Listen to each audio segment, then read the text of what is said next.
dia ceritakan kepada sahabat. Itu nggak kayak gitu. Rasulullah menerima wahyu dari Roh Kudus. Roh Kudus menerimanya dari Allah yang Maha menyaksikan itu tadi. Yang Maha menyaksikan. Sama seperti pengakuan Yesus dalam Yohanes 8. Coba Anda lihat di data nomor 15, 16, 17, 18. Salam satu Tuhan.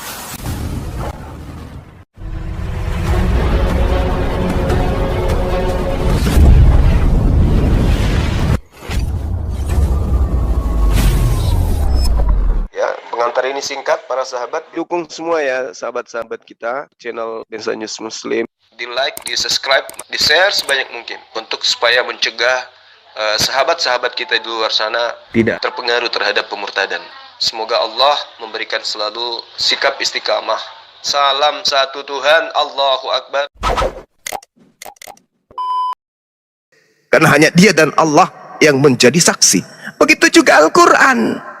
Mau Anda mengatakan isinya dongeng karena belum ditemukan kemudian. Ingat, kehidupan kita belum berakhir. Bagaimana Fir'aun? Fir'aun 300 tahun yang lalu, 100 tahun yang lalu, yang ada di Al-Quran dikatakan dongeng. Tapi hari ini ilmuwan menemukan kan bahwa Fir'aun itu betul, jasadnya masih utuh. Artinya apa yang kamu cari, yang Anda katakan dongeng di dalam Al-Quran, bisa jadi 50 tahun kemudian ditemukan. Bisa jadi 100 tahun, 500 tahun, 1000 tahun ke depan bisa jadi ditemukan. Kenapa belum ditemukan hari ini? Karena belum sesuai dengan kemaslahatan kehidupan manusia hari ini. Jadi kesimpulannya terkait Al-Quran, saudara, wa kafa billahi syahida, cukuplah Allah yang menjadi saksi. Nah, saya ingin Anda menguraikan bahwa Yesus pun menjadi saksi tentang perjanjian baru. Di mana dalilnya? Yesus bersaksi tentang kitab Kristen perjanjian baru itu utamanya kitab Wahyu. Demikian. Iya, oke. Ya, yang pertama, terima kasih atas jawabannya bahwa siapa saksi kebenaran tentang Al-Quran tadi Bang Suma udah secara eksplisit menjawab bahwasanya ya hanya Nabi Muhammad dan Allah yang tahu gitu. Artinya bahwa tidak ada saksi selain daripada itu ya. Berarti sama seperti Nabi Lugat Tambunan gitu. Siapa saksinya kau Nabi ya? Cuman dia sama Yesus kan, dia bilangnya kan begitu. Jadi standar kebenarannya itu ya cuman imani saja gitu. Itu namanya standar keimanan, imani saja. Seperti saya bilang, pohon beringin yang ciptakan alam semesta. Apa buktinya kan? Buktinya kan antara saya sama Tuhan saja. Atau misalkan saya bilang, saya yang menciptakan, saya adalah Tuhan, saya yang menciptakan alam semesta. Tapi standar kebenarannya ya saya sendiri. Itu namanya kan imani saja gitu. Itu yang pertama. Kemudian yang kedua, masalah Bible. Bible itu kan bukan seperti Quran ya. Karena Bible itu ditulis oleh saksi mata. Kalau Al-Quran kan ditulis oleh orang yang bukan saksi mata. Jadi tidak bisa dibandingkan antara Bible dan Al-Quran gitu. Sangat-sangat jauh, dan Al-Quran kan isinya kan cuma sedikit gitu, seperti ringkasan gitu. Kalau Bible kan lebih lengkap, bahkan jauh banget dari Al-Quran. Seperti misalkan saya bandingkan antara Bible dan Quran, nama Hawa aja ndak ada di Quran gitu. Jadi bagaimana saya bisa percaya kitab ini lebih baik gitu kan?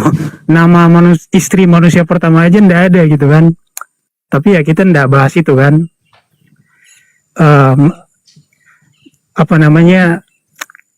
Ketika Yesus berkata bahwasanya dia dan Bapaknya itu yang menjadi saksi, sebenarnya Yesus bukan cuma menyatakan bahwa dia dan Bapa saja yang menjadi saksi, tapi juga kan dia mengatakan apa?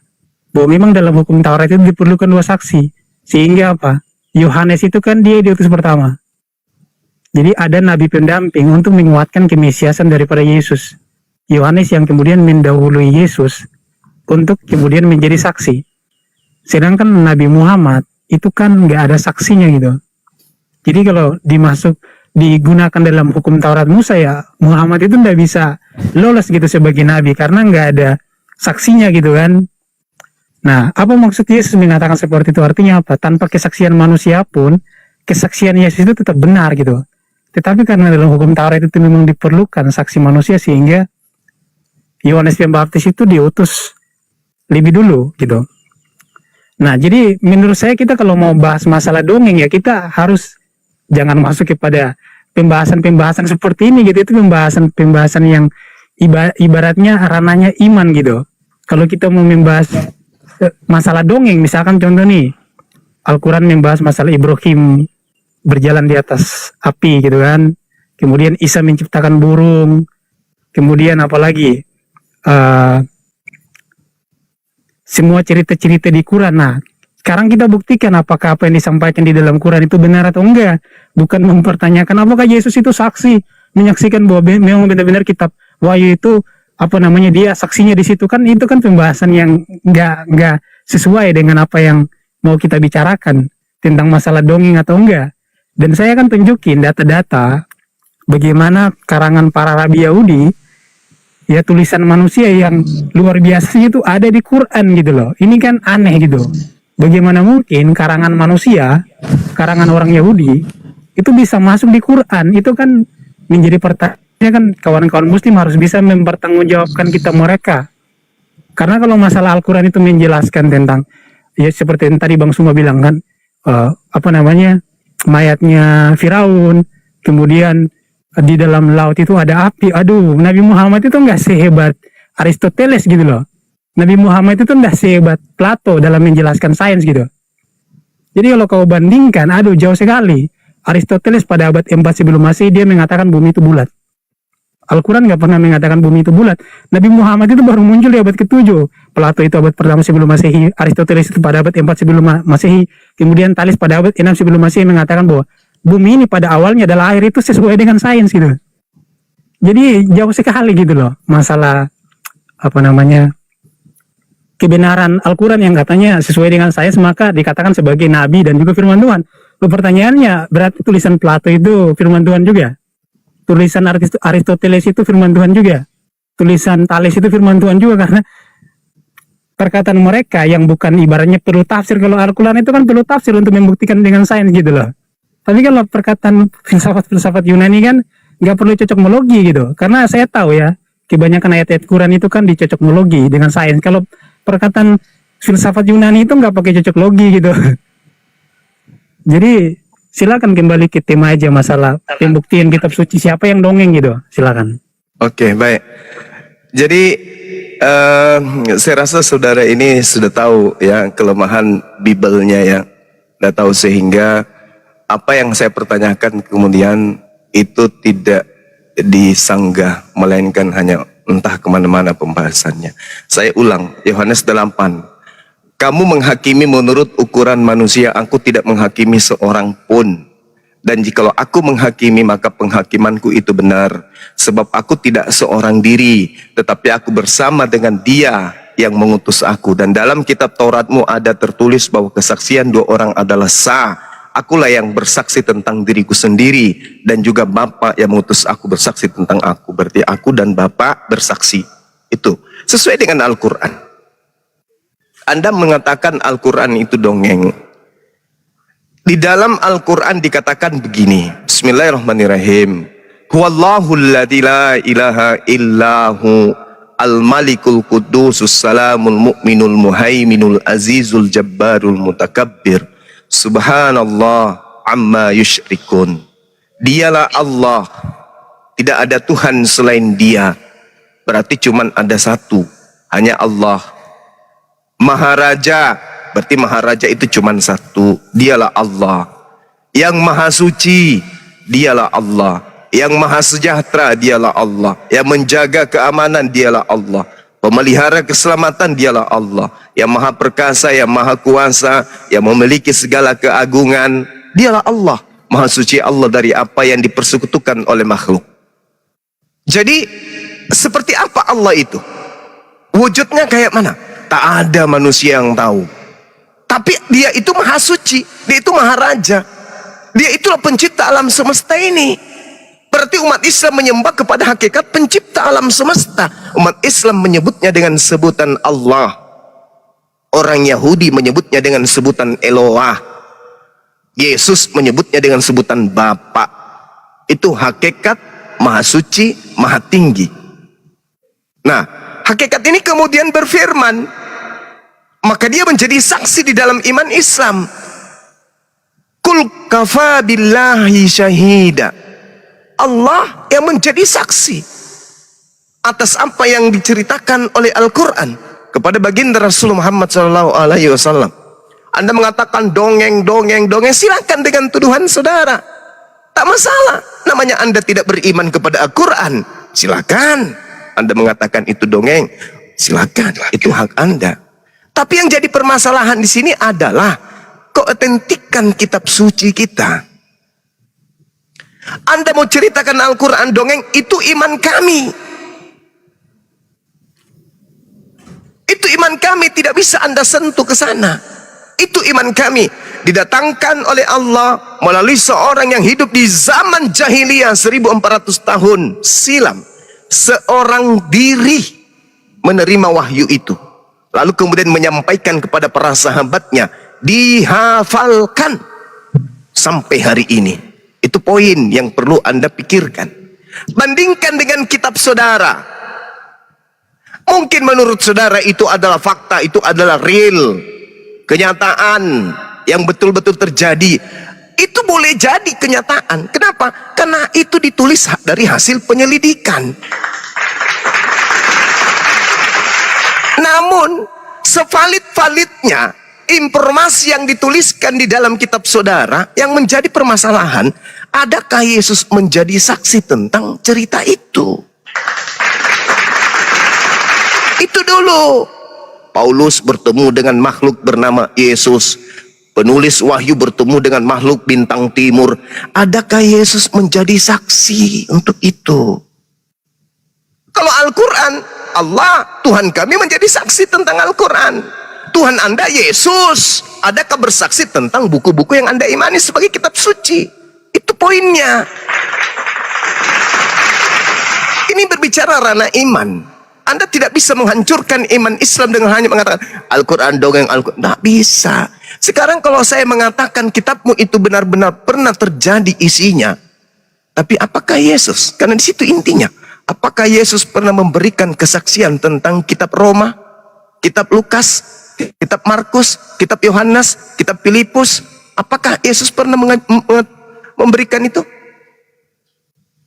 Pernah memberikan legitimasi? Pernah memberikan kesaksian? Kalau pernah, berarti kitab Anda pantas, wajar untuk dijadikan sebagai rujukan. Tapi kalau tidak, berarti kitab saudara tak ubahnya seperti surat kabar. Kitab saudara tak ubahnya seperti hasil skripsi, karya ilmiah yang masih syarat dengan kesalahan. Artinya, sevalid apapun pemberitaan yang diberitakan oleh wartawan, itu tidak sampai pada level kalamullah, level firman Allah. Kenapa? Karena Yesus tidak memberikan legitimasi. Yesus tidak memberikan kesaksian tentang kitab-kitab tersebut. Maka cocok disebut kitab Anda itu adalah majalah atau surat kabar. Itu poinnya. Al-Quran dikatakan dongeng, tapi Allah mempersaksikan Al-Quran. Rasulullah Muhammad SAW mempersaksikan Al-Quran. Sahabat-sahabat mempersaksikan Al-Quran. Bagaimana dengan kitab saudara? Jangankan Elohim, Yesus saja mempersaksikan tidak kitab saudara tuh. Ada kesaksian Yesus tentang perjanjian baru? Ada. Ya nggak ada lah. Kalau tidak ada, ngapain? Kita baca aja sebagai referensi keilmuan. Tapi kalau mau didudukkan sebagai firman Tuhan, nehi merica ketum berjahe, itu tidak akan mungkin bisa. Kenapa? Yesus tidak memberikan legitimasi. Sedangkan sang sumber tentang kitab, tentang firman pada Bani Israel itu satu, yaitu Yesus. Dialah sang sumber informasi akhir dari proses kenabian terhadap Bani Israel. Setelahnya hanya ada nabi-nabi palsu yang datang di tengah-tengah Bani Israel saja. Nah, itu yang Anda harus pahamkan. Selesai cerita ini, kalau saudara bisa menerangkan bahwa Yesus bersaksi tentang buku Roma, buku Filipi, buku Galatia, Korintus, Efesus, Lukas, Markus, Matius, Yohanes. Kalau Yesus bersaksi, baru saya akan duduk dengan baik mendengarkan khotbah saudara. Kalau tidak, Untuk apa? Mau sampai Anda punya mulut robek, dongeng Al-Quran itu dongeng. Faktanya sejazirah Arab, sebenua Arab menerima Al-Quran. Berarti mereka menjadi saksi akan kevalidan informasi bersumber dari Rasulullah Muhammad SAW. Kitab saudara, Yesus menjadi saksi enggak? Kagak. Silakan Anda bantah.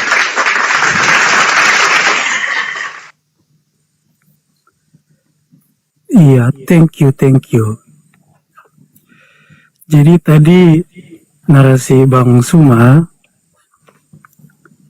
bahwa Bible itu hanyalah sebatas majalah gitu kan, karena hanya sesuai dengan penyampaian para wartawan. Kalau saya justru membuat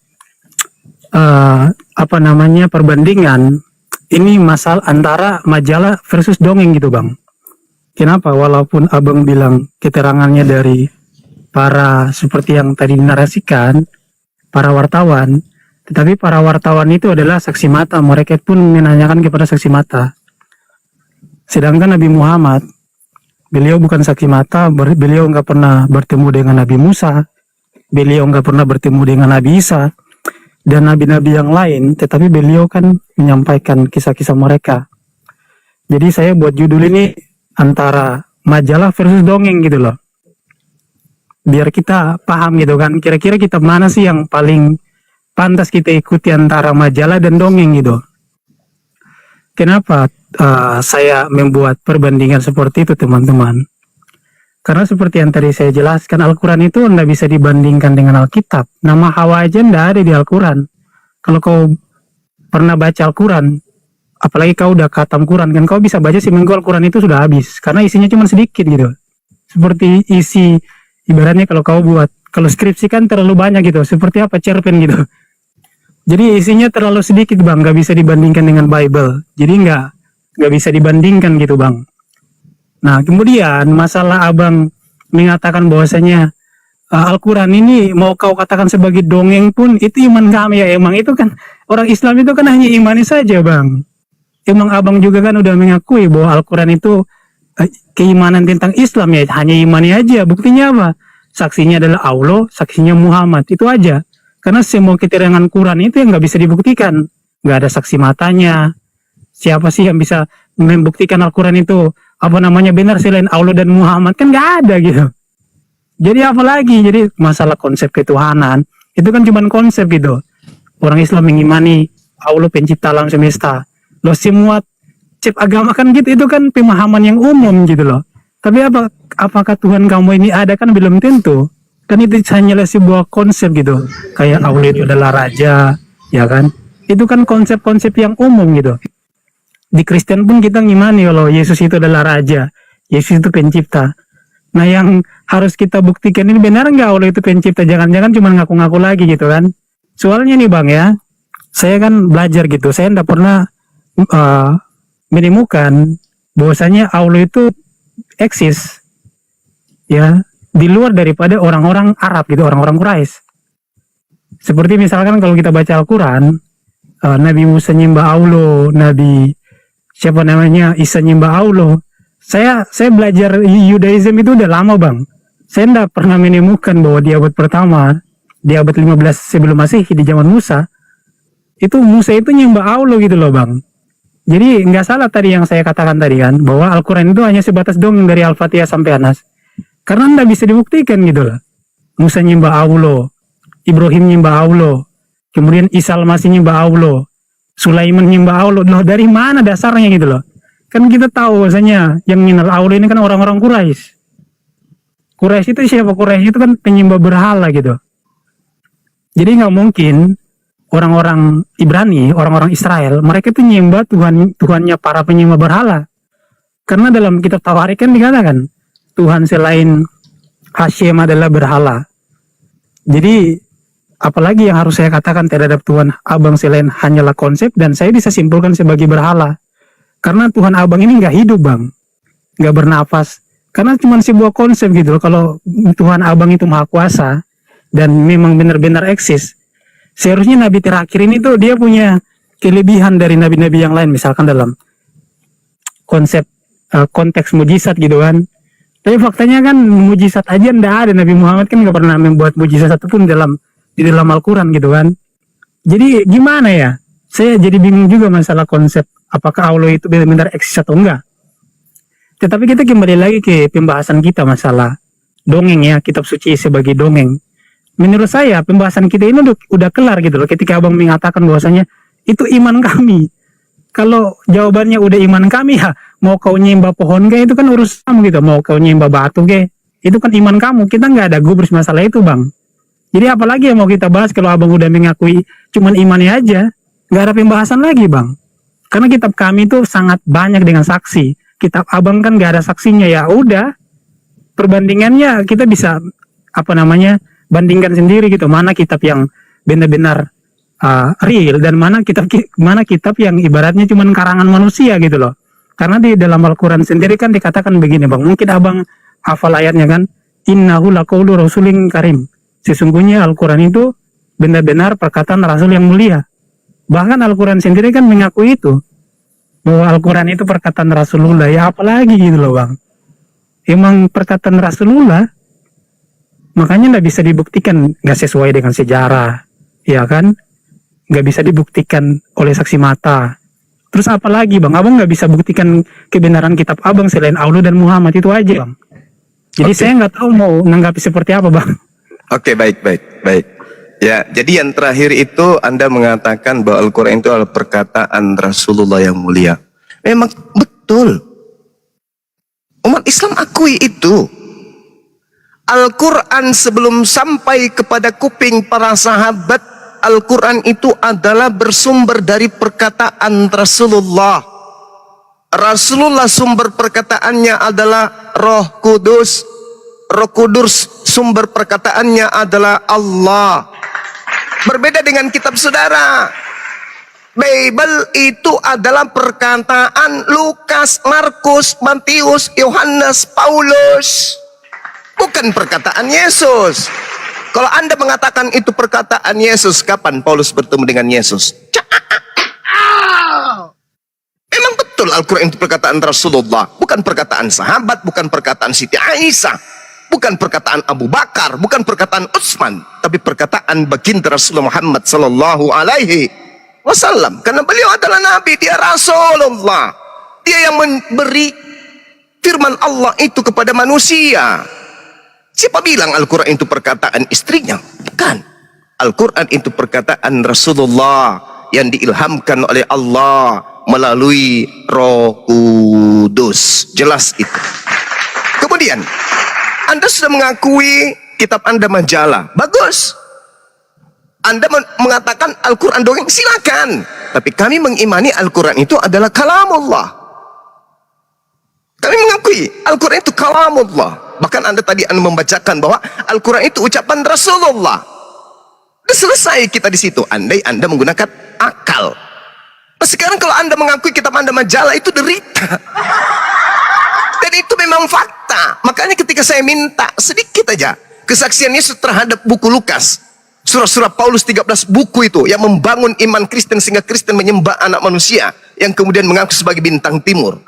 Ada kesaksian Yesus? Tak ada. Tak ada. Lalu kemudian Anda mengatakan Al-Quran itu sedikit, Bible itu banyak. Bohong. Bible itu kesaksian-kesaksian. Nih, pasang kuping baik-baik. Sahabat Rasulullah Muhammad sallallahu alaihi wasallam itu sebanyak 114.000 sahabat. Diriwayatkan oleh Imam Bukhari dan Muslim, dan juga diriwayatkan Al-Qutaib Al-Baghdadi dalam kitab Al-Jami. Sahabat Rasulullah kalau mau mempersaksikan satu persatu sahabat ini sebanyak 114.000 orang bersaksi, Indonesia tidak muat kitabnya. Lawang kamu bersaksi cuma 4 orang, Lukas, Markus, Yohanes, Matius, segitu. Ini 114 orang sahabat. Kalau mau dituliskan semua kesaksiannya, Indonesia tidak muat buku. Itu yang Anda harus paham. Kitab Anda itu hanya kesaksian-kesaksian orang yang tidak jelas. Lukas itu siapa? Siapa nama bapaknya? Denara. Paulus? Nggak tahu. Cuman kesaksian-kesaksian dongeng kayak begitu Anda bangga. Kedua, Bible Anda itu kalau tidak mencuri kitabnya Yahudi, Ya. Cuman perjanjian baru aja. Ya. Lebih tebal skripsi saya kemarin. Jadi jangan Anda membawa narasi-narasi yang konyol yang menjadi kuburan bagi Anda. Kemudian, ini yang terakhir. Coba Anda buktikan yang mana yang dongeng. Ya. Al-Quran atau kitab Anda. Nih, tak kasih satu ayat dan coba konsentrasi di sini. Bismillahirrahmanirrahim. Qala innama ana rasulu rabbik li ahaba laki gulaman zakiyan. Kitab Anda harus membuktikan kitab Anda sendiri. Kitab Anda harus bercerita tentang kitab Anda, tentang kebenaran isi muatannya. Kalau bukan dongeng. Al-Quran mengatakan, Nabi yang datang kepada Bani Israel lahir tanpa ayah itu adalah manusia yang suci. Sementara kitab saudara mengatakan Yesus itu adalah manusia terkutuk. Tolong tunjukkan satu penggagalan kesucian Nabi Isa di dalam kitab Anda, bahwa Nabi Isa tidak suci sesuai dengan tuduhan Al-Quran, melainkan Yesus itu adalah manusia terkutuk. Bukti keterkutukannya adalah dia pernah melakukan bla bla bla bla. Ingat, kalau berbicara mengenai agama Yahudi atau orang Yahudi, kutukan-kutukan itu Anda boleh baca dalam Ulangan 27. Satu perikop Anda baca di sana. Terkutuklah, terkutuklah, terkutuklah, terkutuklah, terkutuklah, terkutuklah, terkutuklah, terkutuklah, terkutuklah, terkutuklah, terkutuklah, terkutuklah. Anda baca di situ, kemudian Anda dudukkan Yesus, dia terkutuk karena apa? Saya ulang ya. Al-Quran mengatakan sosok Nabi yang lahir tanpa ayah di tengah-tengah Bani Israel itu adalah manusia yang suci, yang tak tersentuh sedikit pun dosa atau kesalahan. Di kitab Anda, kalau memang bukan dongeng, Galatia 3 nomor 13 dikatakan Yesus itu mati terkutuk. Tolong tunjukkan dalilnya. Atau perbuatan dosa apa yang Yesus pernah lakukan sehingga Yesus kemudian Anda percayai adalah manusia yang paling banyak dosa di atas muka bumi ini, sehingga dia pantas mati digantung di atas pohon dengan cara terkutuk. Ingat, saya kasih clue-nya supaya Anda belajar. Ulangan 27, Anda baca satu perikop, adakah hasil dari Ulangan 27 itu yang dilakukan oleh Yesus sehingga Anda imani sebagai makhluk yang terkutuk? Kalau tidak, Al-Quran adalah firman Tuhan. Benarlah kitab Anda itu hanyalah dongeng belaka. Silakan. Terima kasih Bang Suma atas khotbahnya. Jadi sebelum saya jawab, saya tanggapi dulu ya biar kita adil gitu. Iya, tadi Bang Suma mengatakan bahwa Bible perkataan Matius, Markus, Lukas, Yohanes, dan juga Paulus. Tapi sayangnya Paulus itu dia tidak pernah nulis Injil, tidak pernah nulis tentang Yesus. Paulus itu dia hanya nulis surat-surat Paulus saja, ada Korintus, ada Roma dan sebagainya. Karena Galatia Paulus 1 nomor 11, Galatia 1 ya, Yesus, ya, Paulus sabar. mengaku menerima Injil. Ketahuan kan? Iya. Paham. Ketahuan Anda belajar. Injil itu artinya kabar baik, bukan buku gitu. Karena di dalam Islam itu Injil itu artinya buku, itu salahnya di situ. Karena kata Injil itu artinya kabar baik. Nah, yang menulis 4 Injil yang disebut sebagai kanonik itu hanya saksi mata. Paulus itu nggak punya legalitas. Apalagi Muhammad. Paulus saja enggak, dia hidup sejaman dengan Yesus, apalagi Muhammad. Muhammad itu abad ke-7 Bang. Tahun 600 lebih itu jauh sekali.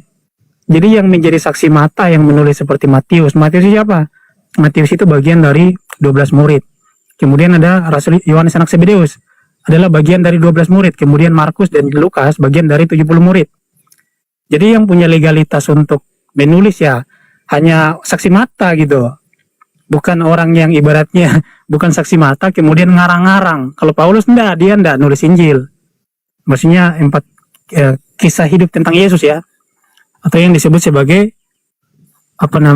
keempat Injil kanonik. Jadi kalau Abang bilang majalah itu masih bisa dipercaya. Tapi kalau dongeng itu nggak bisa dipercaya Bang. Kalau dongeng itu cuma cerita-cerita omong kosong. Kalau untuk membuktikan itu dongeng atau tidak, jangan dulu masuk ke poinnya. Masuk ke poinnya langsung. Yesus itu manusia terkutuk atau manusia suci. Itu kuncinya untuk membuktikan bahwa itu dongeng. Baru saya jawab dong. Silakan. Iya, saya belum selesai. Jadi gini ya, Yesus itu memerintahkan kepada 12 murid. Ya, dia perintahkan untuk menyebarkan apa yang dia ajarkan. Matius 28 ayat 19. ajarkanlah mereka seperti yang kuajarkan kepadamu. Kemudian para rasul ini mereka menulis apa yang telah Yesus ajarkan menjadi keempat Injil kanonik. Jadi apakah Yesus mengakui keempat Injil itu ya jelas sekali, karena dia yang menyuruh menyampaikan itu, mereka menyampaikan secara Mana lisan. kesaksiannya mana? Sebentar, Tunjukkan. sebentar. Jangan aduh, ini kok belum selesai nih. Ini justru Anda mendongeng. Loh, ini saya lagi jelasin Matius 28. Anda mendongeng. Anda kan, Iya, saya kan jangan bertanya, dipotong mana dong. kesaksian? Yesus mempersaksikan ke-14 kitab, mana dalilnya? Gantian ngomongnya. Bukan masalah gantian, Loh. Anda berdongeng. Anda Loh, ini berdongeng. nggak mau gantian ini. Gimana sih? Bagaimana teman-teman? Kita biarkan dia Satu-satu berdongeng dong. atau gimana? Kita Nggak ingin takut dengarkan kan? dongeng kayak gini. Bukan. Kami umat Ya Islam udah, itu kalau kayak gini tidak udah bisa nggak kondusif. tidak bisa dibohongi dengan tipuan-tipuan gereja kayak Anda gunakan itu. Loh, Nggak kamu bisa. yang dongeng. Ya, Yesus memberikan legitimasi ke 4 buku Anda. Kalau kau bilang saya dongeng, kan menurut saya juga kan kamu dongeng. Kenapa dipotong gitu? Kan ganti-gantian tadi dari awal. Tapi Anda berdongeng, Bung. Saya Loh, minta itu kan menurut apa Anda. yang Menurut enggak. saya juga kan Anda dongeng. Saya mendengarkan Anda mengatakan Yesus memberikan legitimasi kepada 4 kitab. Ya udah, Mana Bang, datanya? ganti-gantian ngomongnya. Mana datanya? Mana datanya? Ganti-gantian dong. Ini mau saya jawab, tapi ganti-gantian dong. Penipu dongeng. Kok ini Ibu nggak mau diskusi ya, Bang ya? Oke, sekarang silakan gunakan Ya waktu udah, sebaik mungkin. makanya gini, Bang, Bang, ya. Ini Berikan kan diskusi bukti ganti-gantian bahwa kan, Bang? Yesus benar-benar memberikan kesaksian terhadap 4 kitab kanonik. Silakan, Betul, saya Bang. tunggu. Makanya tenang dulu, Bang. Tenang dulu. Ya, kita Tenang tunggu dulu, ya, Bang. teman-teman. Kita tunggu, silakan. Iya, nggak usah panik lah, Bang. Enggak Nanti aja. panik. Saya cuman tidak suka kuping saya itu masuk berita bohong. Paham? Enggak, itu terguncang itu, Bang. Alergi kuping sebenarnya. saya dengan pembodohan Kristen. Agama Kristen itu agama pembodohan. Ini Iya, sedang Anda itu lakukan karena- lagi. Saya Ini nggak Anda tahu sedang terguncang mempraktekkan. atau gimana, jangan gitu ganti-gantian dong. Bukan terguncang. Anda mengatakan Ya udah, Yesus ganti-gantian, memberikan Bang. legitimasi kepada 4 penulis kitab saudara. Buktikan dengan data. Kalau tidak berarti Ya, Anda gimana berbohong. saya mau buktikan Oke, kalau Anda silakan. potong terus? Oke, silakan. Kita kasih waktu, Iya, silakan. kan Anda ngomong saya Anda potong nih ya. Saya ngomong Silakan, Anda karena potong yang saya gimana? sampaikan itu kebenaran. Iya, tapi jangan dipotong. Anda Silakan. ngomong saya nggak potong Silakan. loh, Bang ya. Silakan, oke, silakan. Nggak adil Yang lain banget tutup loh. kuping. Kalau dia Iya. berbohong, tutup kuping aja. Silakan. Kalau Anda nggak mau diskusi ya gimana, Bang? Ganti-gantian dong. Bukan tidak mau berkusi, Saudara Demian. Saya tidak mau ada kebohongan. Ini orang Indonesia sudah dewasa semua, bukan lagi kayak zaman dulu. Bisa Aduh, kalian saya tipu-tipu. Bang, Bukan saya lagi bukan zaman Muhammad, dulu, Bang. zaman tipu-tipu. Saya bukan Muhammad, Bang. Jadi nggak mungkin, Bang. Ganti-gantian aja, Bang. Anda Oke, bukan Muhammad, sebentar dulu, betul. Tapi sebentar, Anda saya pembohong bilang karena itu. Anda pengikut Paulus. Ya, Dalam kalau- kelicikanku aku mencerat engkau dengan tipu daya. Itu kan Paulus. Ya udahlah, Bro. Ini kalau diskusinya nggak kondusif, saya turun aja. Ya Malas sekarang saya, Bro. jangan turun. Saya Jangan kasih turun. kamu waktu. Jangan turun. Tolong tunjukkan kesaksian Yesus terhadap kitab kanonik. Saya tunggu. Iya, jangan dipotong dong. Ini kan ganti-gantian. Udah nggak usah nangis, silakan. Iya, jangan dipotong makanya. Sabar Ya udah santai. silakan. Anda mikir bagaimana caranya lagi untuk nipu gitu. Loh, gini bro, kamu nggak silakan. usah ngatur-ngatur orang untuk menjawab. Saya juga nggak ngatur kamu. Saya bertanya, Silakan. bro. Saya tidak suka kalau ada kebohongan di sini. Berarti Anda Silakan. takut berdiskusi gitu. Dari tadi Mau langsung aja kita ganti-gantian? langsung aja, nggak usah banyak keterangan langsung.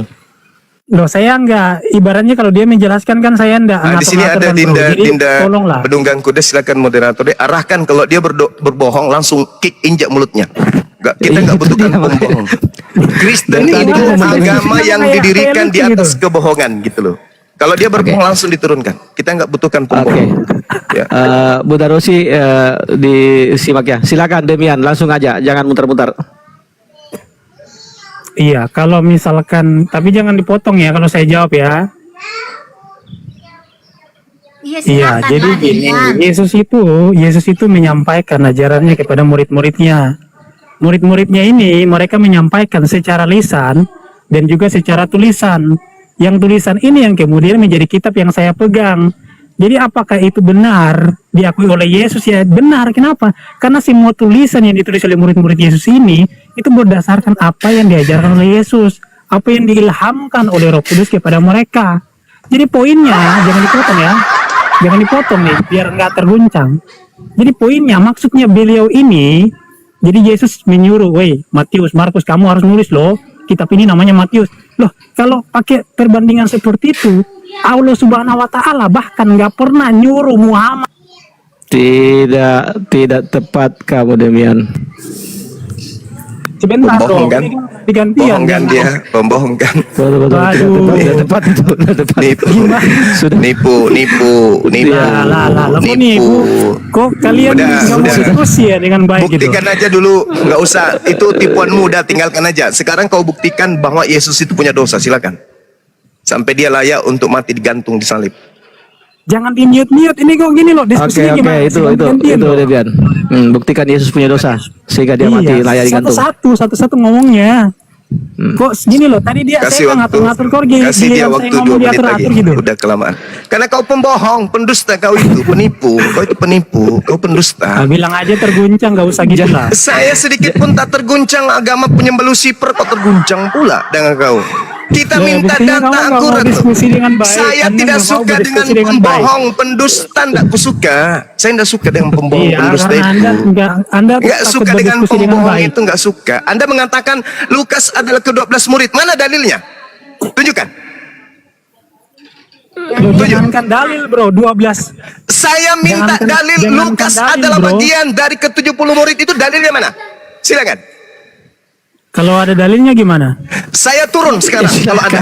Saya Ya, turun kalau sekarang ada kalau ada. dalilnya bahwa Saya Yesus turun juga- sekarang. Saya turun Iya, sekarang kalau ada iya. dalilnya. Satu-satu ngomongnya. Yesus mengutus Lukas. Silakan. Oke, silakan boleh Debian. satu-satu 1 menit. ngomongnya ya. Ya, silakan tunjukkan, gak usah lebay kali. Tunjukkan Enggak, Lukas masalahnya kamu kayak diutus nggak oleh ngomong Yesus gantian gimana? gitu loh. Jangan Satu-satu yang ngomongnya. 12, yang 70 aja. Silakan tunjukkan dalilnya di mana? Di mana Betul. Yesus mengutus Satu-satu Lukas ngomongnya. di antara 70. Silakan. Iya, satu-satu ngomongnya. Saya cari ambil dulu dalilnya, kemudian saya bacakan dulu, saya jelaskan. Sudahlah Debian, dosa itu pertanyaan dari tadi yang tidak terjawab itu kan dah. Itu juga saya tanyakan tadi, makanya saya tinggal sholat dulu. Nggak ada kan? Mas, nggak ada. Memang Kristen ini agama pembohong. Kristen itu Iya, berdiri kalau- di atas kebohongan. Tidak Iya, kalau akan nggak bohong jadi mungkin. bohong. Nggak bisa Kristen itu berdiri kalau tanpa kebohongan. Ingat, saya minta datanya tadi. Mana bukti ketika Al-Quran mengatakan Nabi Isa adalah manusia suci. Di kitabmu Yesus adalah manusia terkutuk. Buktikan dosa yang dilakukan oleh Yesus sampai dia terkutuk. Ada dosanya? Ada? Nggak ada. Sehingga kitabmu itu Loh, saya kok dongeng. di mute ya? Itu dongeng, kitab kau itu dongeng. Iya, kamu kenapa nggak mau diskusi dengan baik gitu loh? Bisa nggak ganti-ganti? Masih itu aja yang diminta. Saya minta buktikan Lukas itu murid yang 70, dalilnya mana?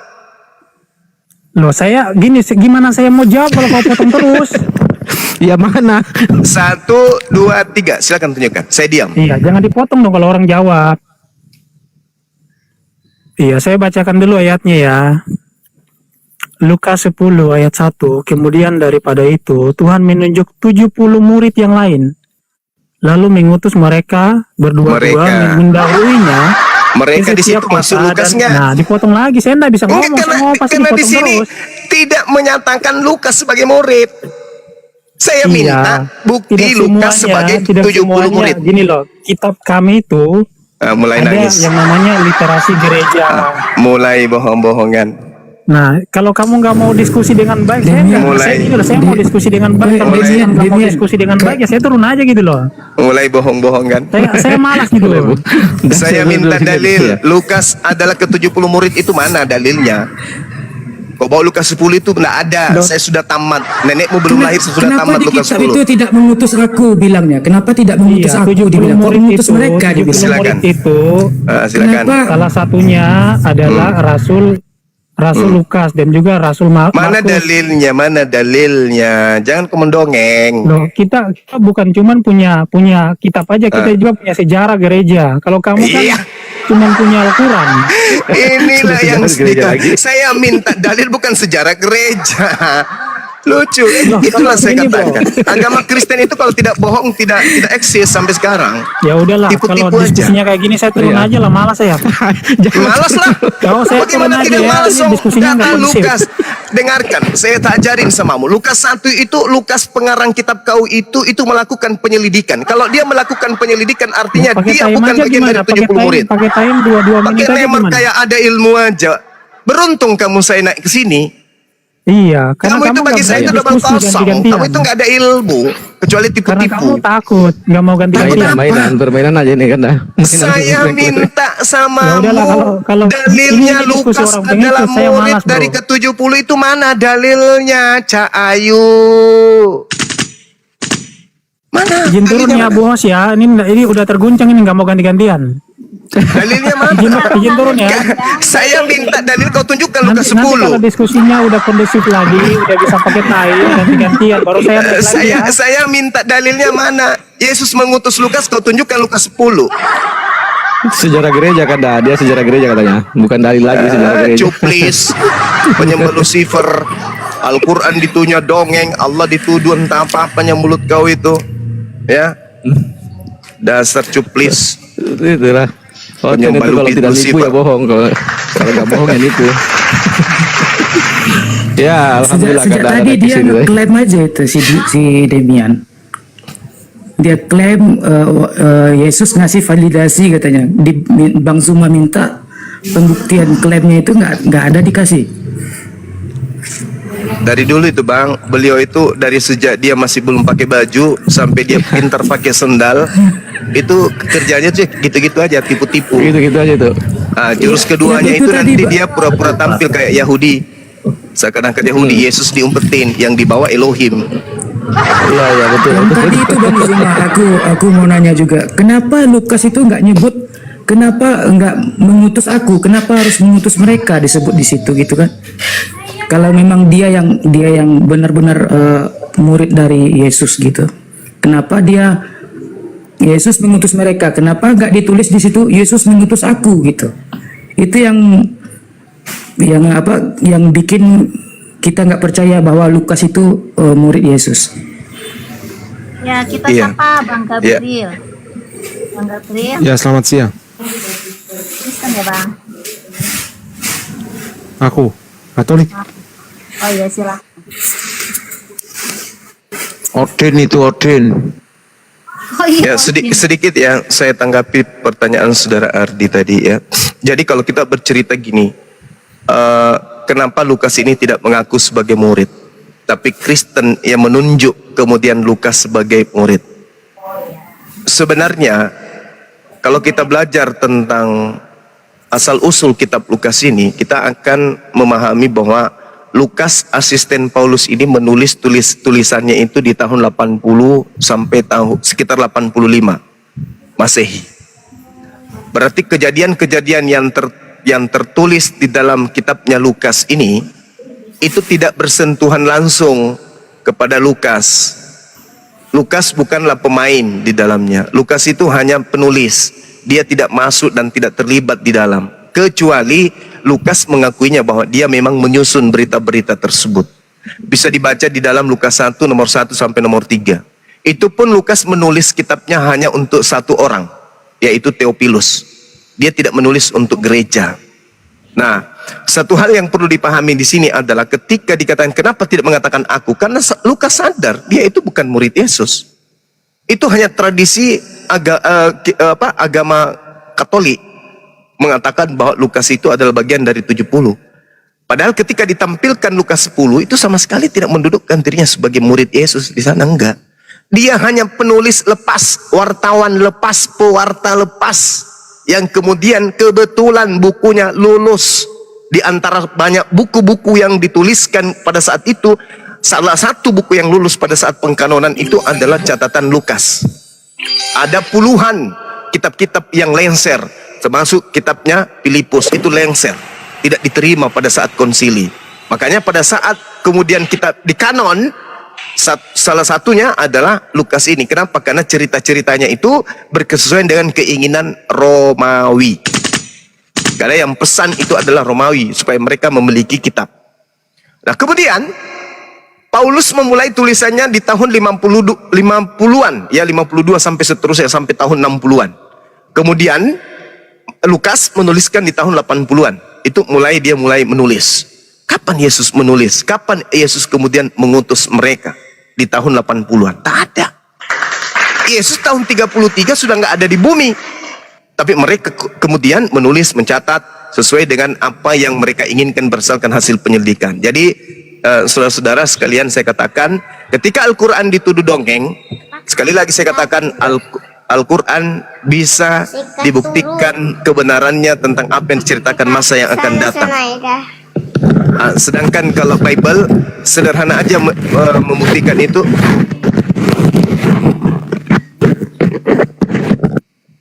Ketika Al-Quran mengatakan bahwa Nabi Isa itu manusia yang suci, di kitab mereka mengatakan Yesus itu manusia terkutuk, maka kita minta buktikan kepada ke kita apa Yesus lakukan sampai dosanya itu seimbang dengan hukuman mati.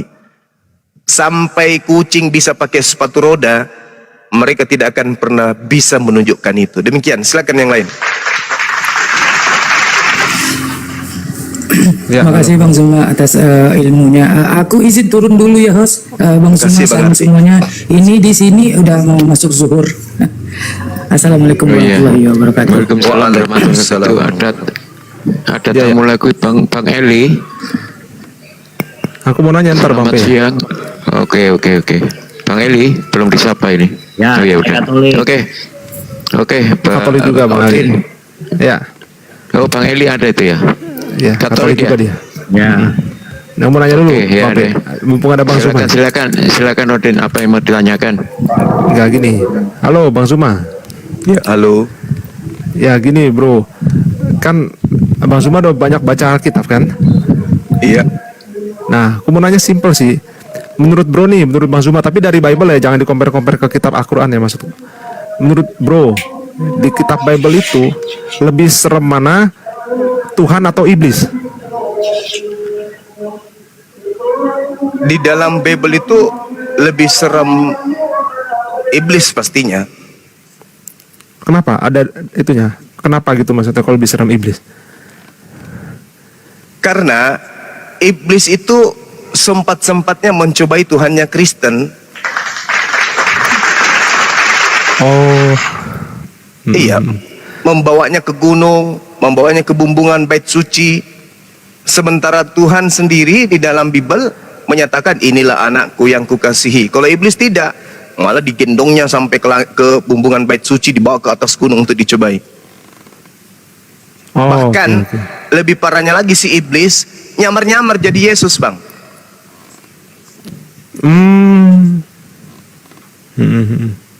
Akulah Yesus, akulah Yesus yang kau aniaya. Itu iblis, itu bukan Yesus asli. Kemudian akulah Yesus yang bintang timur. Dari tunas Daud, Wahyu 22 nomor 16, itu juga bukan Yesus, itu adalah iblis yang ngaku-ngaku Yesus.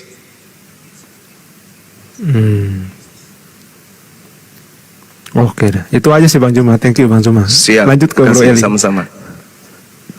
Halo Bang. Halo. Bang Zuma ya? Siap, 86,3. Silakan. Bang Zuma, saya mau bertanya nih Bang Zuma. Bang Zuma kan tidak percaya kalau Tuhan itu bisa berwujud manusia seperti Yesus. Yes, betul. Ya. Sekarang saya tanya Bang Zuma, boleh nih nggak saya tanya? Silakan. Al-Quran itu kitab atau firman Tuhan? Al-Quran itu adalah kitab yang berisi firman Tuhan. Kalau ditanya satu saja, harus pilih salah satunya. Alkitab, kitab atau firman Tuhan, harus pilih satu. Firman Tuhan, Bang, Al-Quran itu. Sama dengan Yesus, dia manusia dan Tuhan, tidak bisa dipisahkan. Seperti Alkitab, Al-Quran dan firman Tuhan tidak bisa dipisahkan. Kalau dilihat secara garis mata dia kitab, itu Al-Quran. Betul tidak? Secara fisik. Iya, memang. Tapi secara teologi itu adalah firman Tuhan. Begitu juga dengan Yesus Kristus. Oke, baik. Ya. Baik. Anda paham tidak ketika dikatakan firman Tuhan? Paham. Apa itu firman Tuhan? Perkataan Tuhan. Apakah perkataan Tuhan itu adalah Tuhan? Jelas, karena perkataan dan Tuhan dan perkataannya tidak bisa terlepaskan. Tidak bisa Kalau, terpisah. kalau Tuhan mengatakan jadilah setan, Ya, setan jadi. setan itu Tuhan. Tidak. Lah, gimana ini? Sekarang saya juga bertanya seperti demikian. Al-Quran itu kitab atau firman Tuhan? Firman Tuhan. Firman Tuhan. Firman Tuhan. Iya. Sekarang saya tanya, secara fisik dia kitab atau firman Tuhan? Kalau dipilih satu, Itu jangan katakan kata firman, jangan. Berarti- Yang sesungguhnya aja. Itu perkataan Tuhan. tidak kan selama ini Al-Quran dianggap sebagai firman Tuhan, betul tidak? Kami menganggapnya kalamullah, Firman kalam Tuhan. Allah, Iya. atau firman Tuhan. Cocok, betul tidak? Kalau dipisahkan tidak bisa kan? Kalau tidak ada yang bisa menyangkal bahwa Al-Quran itu kitab, Al-Quran itu dikatakan, bisa menyangkal tidak bahwa itu bukan kitab? dengarkan saya dulu. Tidak, maksud saya bertanya dulu, itu kitab atau bukan? Kitab tuyul. Kitab kan? Kitab lah. Ya. Anda pikir itu durian apa? Ya betul, sama Pertanyaan dengan kalian nih. Yesus Kristus. Yesus itu manusia, itu bukan Tuhan. Dia adalah Tuhan yang menyerupai manusia. Oke, sekarang saya tanya sama saudara, apakah sama perkataan dengan sumber perkataan? Sama. Hah? Sama. Sama? Ya. Coba Anda berkata ayam. Ayam. Apakah Anda ayam? Bukan, perkataan saya ayam. Tadi katanya sumber suara dengan suara sama. Gimana sih Tapi ini? perkataan saya ayam. Itu perkataan Iya, saya. saya katakan Entah itu jadi ayam atau tidak, itu apakah perkataan sumber saya. perkataan dan perkataan itu sama? Meong. Bagaimana? Apakah perkataan dan sumber perkataan itu sama? Sama. Bagus. Coba Anda bilang ayam. Ayam. Nah, apakah Anda ayam? Bukan, perkataan saya ayam. Tadi Anda mengatakan Iya. sumber perkataan dan perkataan itu sama. Anda berkata A-Y-A-M, ayam. Berarti Anda adalah Saya adalah saya. Anda adalah ayam kan? Anda mengatakan sumber Tidak, suara. Saya bilang ayam, saya tidak menyerupai ayam. Loh, Kalau saya ulang pertanyaannya. Apakah sumber perkataan dan perkataan itu sama? sama. Itu kan? Sama kan? Nah, Anda coba mengatakan ayam. Ayam. Berarti Anda juga adalah ayam, betul? Perkataan saya yang ayam. Bukan Iya. sayanya. Loh, tadi Anda mengatakan sama. Sama-sama berasal dari saya. Perkataan saya adalah saya. Saya ulang, ini yang ketiga Perkataan kalinya. saya adalah perkataan, apakah perkataan dan sumber perkataan itu sama? Sama katanya. Semua berasal dari saya.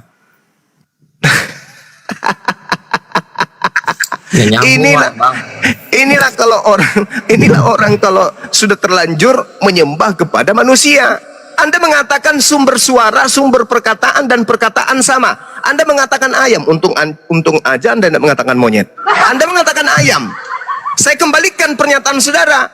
Anda mengeluarkan perkataan ayam. Sumber suara, sumber perkataan dan perkataan itu sama. Anda mengatakan ayam. Apakah Anda ayam? Iya. Tidak katanya. Bukan. Loh, mana sih? Tapi itu perkataan saya. Betul, saya paham. Itu perkataan saudara, ngerti saya. Alam semesta ini adalah perkataan Tuhan yang keluar dari Tuhan. Mazmur 33 nomor 9. Tapi apakah itu Tuhan? Bukan. Cobalah gunakan logika sedikit lah. Tidak begini, Bang. Intinya Yesus Kristus itu adalah Tuhan dalam Tuhan wujud manusia. Dari mana Anda bisa? Sama dengan Al-Quran. Biarpun kau bakar kitabnya, firmannya tetap ada. Begitupun juga Yesus Kristus. Walaupun dia mati, ketuhanannya tetap ada. Saudara, yang ada pada Tuhan itu adalah kalamnya, sifatnya. Sifat dan perkataan itu berbeda. Antara kalam dan kalimah itu berbeda. Yesus itu adalah kalimah yang berasal dari kalam. Kalam itu sifat yang melekat pada diri Allah. Perkataan itu adalah sesuatu pribadi baru yang keluar dari mulut seseorang, dihasilkan dari sifat berkata-kata yang dimiliki oleh manusia. Jangan Anda samakan antara mulut dengan perkataan. Perkataan itu keluar dari mulut, bukan mulut yang keluar dari mulut. Udah Gimana kabur Bang ceritanya Zuma. nih? Udah kabur. Nah, inilah bahayanya saudara-saudara Kristen, disebabkan karena mereka sudah didoktrin di dogma Yesus itu adalah firman. Pada mulanya adalah firman, firman itu bersama-sama dengan Tuhan. Anggaplah kita ikuti kaidah Islam. Pada mulanya adalah bersama dengan Tuhan dan firman itu adalah Tuhan. Maksudnya firman itu adalah Tuhan, sifatnya. Sifat yang melekat pada diri Tuhan itu adalah Tuhan itu sendiri. Salah satu sifat Tuhan adalah kalam, perkataan, sifat yang melekat. Kemampuan al-kalam yang melekat pada diri Tuhan, pada diri Allah. Seperti manusia, yang melekat pada diri manusia itu adalah ide, gagasan, pikiran yang dihasilkan dari mesin berupa otak. Otak yang melekat pada diri manusia. Ide yang keluar daripada otak tersebut akan keluar produksi berupa perkataan, dilanturkan dan diantarkan oleh pita suara dan bibir kiri kanan bawah atas. Udah Bang Juma, mau nanya Bang Juma. Ah, itu dia ya, supaya Anda paham bahwa Yesus itu adalah manusia ciptaan Ya. mutlak. Bang Juma, bukan saya mau Tuhan. bertanya Bang Juma. Ya, silakan. Bang Juma, Muhammad dapat wahyu itu saksinya siapa Bang Juma? Allah. Allah. Iya, iya. Saksinya cuma Allah ya? Ya, dan juga para malaikat. Oh, jadi nggak ada saksi dong manusianya ya? Kalau sesuatu kebenaran, Pak, apakah harus ada saksi? Lah iya, wahyu, katanya wahyu. Tapi kok isinya Enggak. mirip-mirip dengan Injil ya Bang Juma ya? Saya tanya dulu, Pak, apakah sebuah kebenaran itu gugur karena tidak ada saksi? Gugur. Oke. Karena nggak ada saksinya, saksinya cuma Muhammad aja itu. Jadi ketika ada orang membunuh anak kecil tanpa saksi, anak itu benar-benar mati, pembunuhan itu tidak benar karena tidak ada saksi. Gak usah kesana-sana. Sekarang saya tanya saksinya siapa? Saya ulang lagi, Saksinya Pak. siapa? Saya ulang lagi, Pak ya. Ketika Isinya ada apa pembunuhan itu? terjadi tanpa saksi, apakah pembunuhan itu gagal? Padahal orang itu betul-betul mati dibunuh.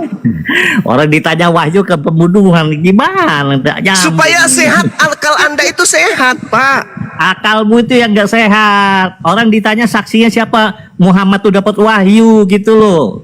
Oke, siapa saksi Musa mendapat wahyu? Ya, siapa saksinya Muhammad dapat wahyu itu? Siapa saksi Musa mendapat wahyu? Coba, isinya apa? Pertanyaan yang Isi- sama dulu dong. Lah iya, Saya sudah menjawab. Al-Quran mengatakan saksi Rasulullah menerima wahyu adalah Allah dan para malaikat. Al-Quran surah Al-Isra ayat 96, An-Nisa ayat 166. Sekarang saya tanya balik, siapa saksi Musa menerima Taurat? Sekarang saya tanya, Be- wahyunya tuh saksinya siapa gitu loh. Sekarang isi Quranmu itu mayoritas Injil dan Taurat semua yang kau salin-salin. Mana ada yang cerita-ceritanya dirubah-rubah. Coba. Parah. Sekarang saya sudah menjawab. Saya balik nanya, siapa saksi Musa menerima Taurat? Wahyu dari mana itu yang itu? pertanyaan Itu yang hanya pertama. dongeng semua itu Quranmu itu. Sekarang saya tanya, siapa saksi Lukas menerima wahyu? Quranmu itu dongeng semua.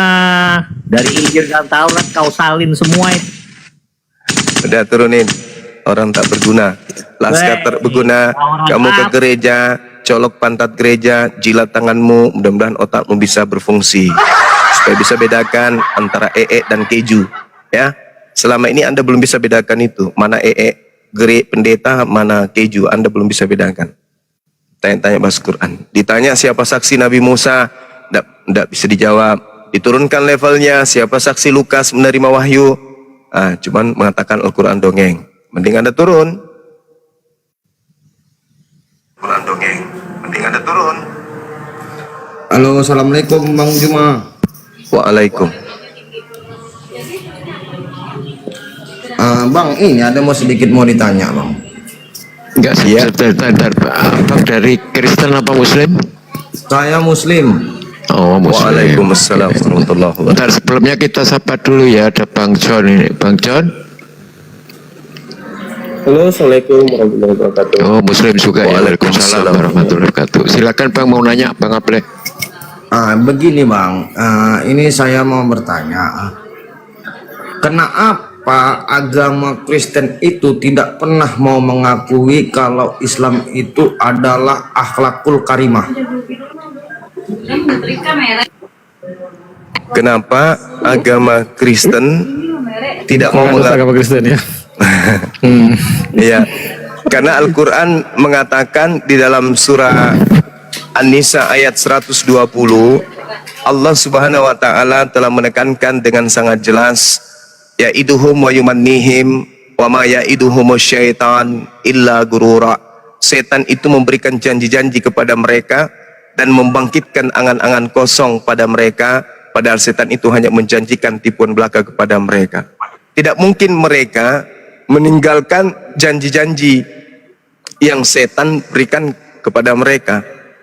Kalau mereka sudah meninggalkan janji setan kepada mereka, maka mereka akan mengakui Islam, atau minimal mereka akan meninggalkan agama mereka menjadi ateis.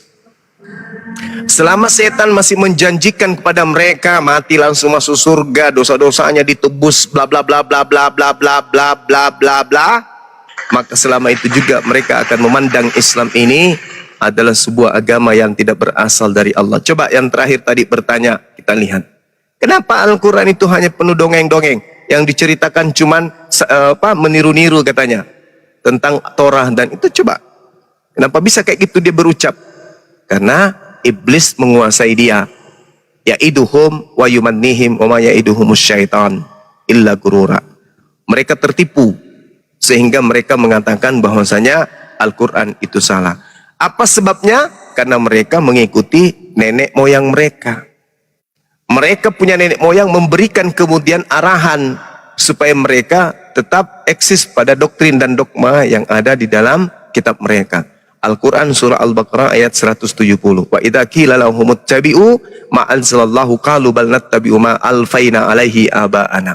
Apabila kita katakan kepada mereka, kamu katakan kepada mereka, ikutilah agama Islam yang diturunkan oleh Allah. Mereka akan menjawab, tidak. Kami mengikuti apa yang kami dapati pada nenek moyang kami melakukannya. Padahal kata Allah, awalau kana aba'uhum la ya'qiluna syai'a wa la yahtadun. Nenek moyang mereka itu tidak mengetahui apapun dan tidak mendapat petunjuk apapun. Coba tanya, siapa yang mengajarkan kalian menyembah anak orang bernama Yesus?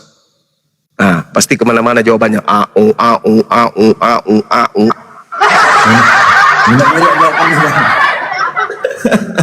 Karena mereka hanya mengikuti nenek moyang.